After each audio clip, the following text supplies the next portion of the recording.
ادامه بده.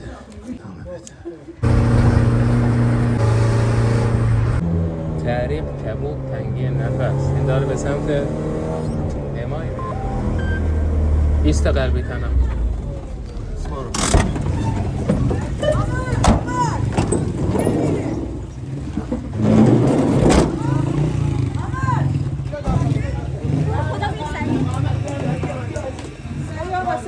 فینا یه نگاه کنم نه برو ماساژ بیا خب چی شد؟ یکی همزمان دزدیده. اما ایلیان آمد اینجا چی درست کنه افتاد سابقه بیماری چی داره؟ یه برقی چیزی نداره اینجا؟ عمل کرده حالت قلبی داشته قلبش عمل کرده عمل کرده ما تفسیریم گفتم فشار بدی سیره که نه من خودم یکم ماساژ دادم ولی نگشت بده بالا برو ادامه بده خب یه لحظه وایسا شوک را چک کنید. شوک توصیه نمی شود. سیت آن را شروع کنید. من همه کاراش خب هر کاری که تو بیمارستان کنن من اینجا همه چی وسایلشو دارم. فقط عجله برای انتقال نکنین. چرا؟ چون باید یه سری کاراش اینجا انجام بشه. همه آروم. فقط شما آدم آماده کنین اون لحظه‌ای که گفتم بره تو آمبولانس سریع سوارش کنین ببریمش تو آمبولانس. چیزی هم بالا آورد؟ نه اصلا هیچ یا افتاد نفرین بگیره برمی این یکی دستای منو بیاد نگاه کنه که چیکار میکنه. نگاه انگوش این زیر با این رو گرفتم این فهمیدی چفت بشه رو صورتش این من میرم ماساژ همکارم رگشو بگیره. اوکیه؟ 1 2 3 بگیر. هر وقت گفتم نفس بده پشت سرم نه چونهشو بکش بالا قشنگ این شستتو بچسب. یه گوشی روشن کن به نور بده الان نور رو بده به اون بزن نبضو چک کن. در حال آنالیز ریتم قلبی است. به بیمار دست نزنید. دستگاه در حال نفس بده. نفس بده دو تا به بیمار دست نزنید. شوک بدهید. بکن. دست برو کنار نخوره. دستو بردار 1 2 3 شوک. شوک داده شد. سیت آن را شروع کنید.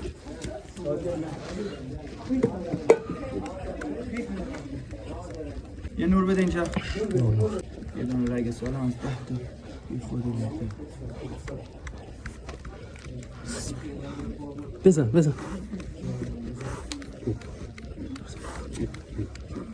این آیدی اپی بکش. اپی اول بیا من بیا قبض کن نه اون سیمو به من بده. اون چسب به من بده. اپی بکش 2 دوز اپی بزن. من این توبه میکنم بعد انتقال. اوکی اپی دیگه احتمالاً بزن دو تا میای من امیدوارم که روش درست باشه. بزنی برو.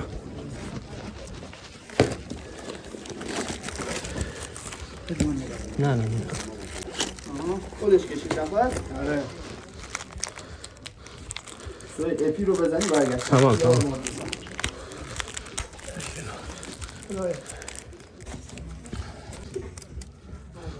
دستگاه در حال آنالیز ریتم قلبی است. به بیمار دست نزنید. دستگاه در حال آنالیز ریتم قلبی است. به بیمار دست نزنید. شوک بدهید. بایستا برو کنار دکمه بری چشم برو کنار دست نزن دهید. شوک داده تمام. اپی رو بزن. را شروع اپی الان بزن ادامه بده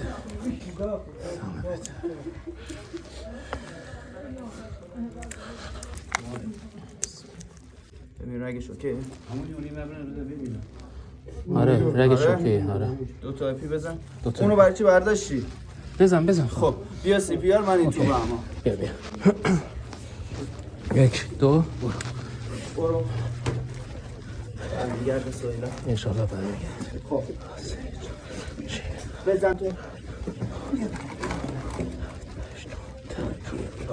خودت نفس آماده باشی بعد از این مرحله انتقال. بزن آره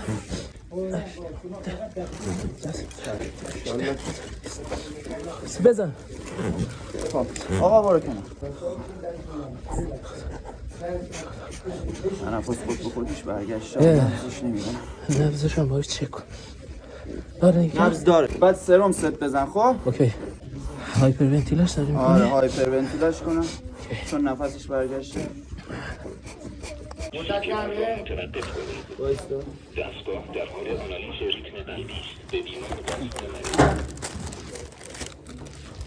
یکی اینجا بایسته هر وقت گفتم این لوله رو بده دست من خب؟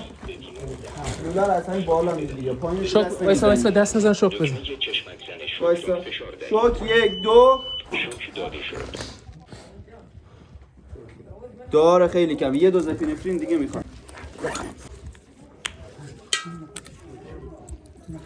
تنفس خود به خودی هم داره الان.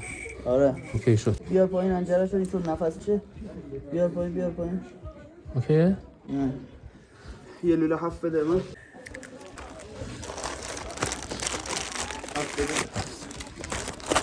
من یه اپی دیگه میزنم دیگه. بیار پایین. CPR را متردد کنید. دستگاه در حال آنالیز ریتم قلبی است. به بیمار دست نزنید. شوک بدهید. به بیمار دست نزنید. دکمه چشمک زن شوک را فشار دهید. سه شد. شوک داده برو شد. سی پی آر رو برد. CPR را شروع کنید. فیکسش کردی؟ اوکیه؟ نه هنوز نمیتونیم بریم. یه نور بده. تو چشاش نور بده. دوبله. آره 3 دوز اپینفرین شد یا 4 آره. تا. 2 تا اول زدم یه دونه بعد. بابا رفت تخمه گرفت آمد یهو وایساده بود افتاد. نبض داره؟ آره داره ولی خب شرایطش خوب نیست.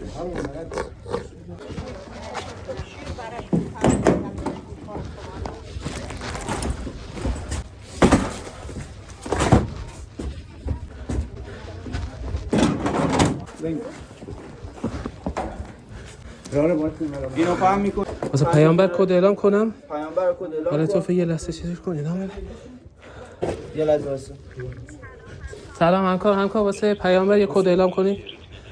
آره میکشیم اینور اینو میندازیم زیرش بعد میکشیم اونور. این دسته داره میگیریم میبریم. وایسا یه نفر واسه کمک بیاد پشت باشه. بریم آره. بس.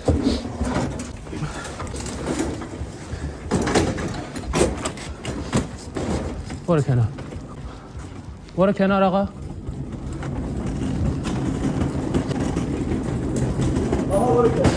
برو. سی پی آر. سلام. احتمالاً داشته باشه. چون چند بار آره. تنفس خود بخوری. تنفس خودش هم یه جایی برگشت. دو. برای بیدار. قبلا فکر کنم CVG شده. آره اول عرق سرد و درد قلبی میفت و عرض میشه. چند دقیقه قبل اینکه ما برسیم عرض رو اعلام کردن. یه 5 دقیقه آره.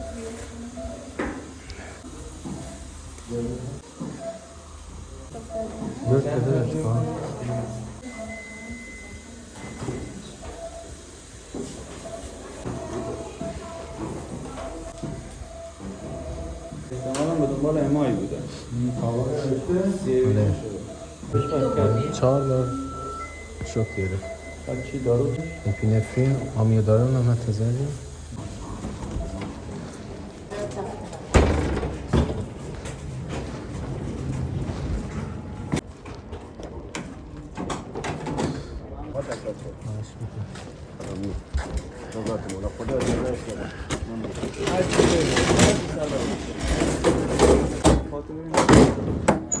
نه با بی خیالش ببینم هیچی نشه.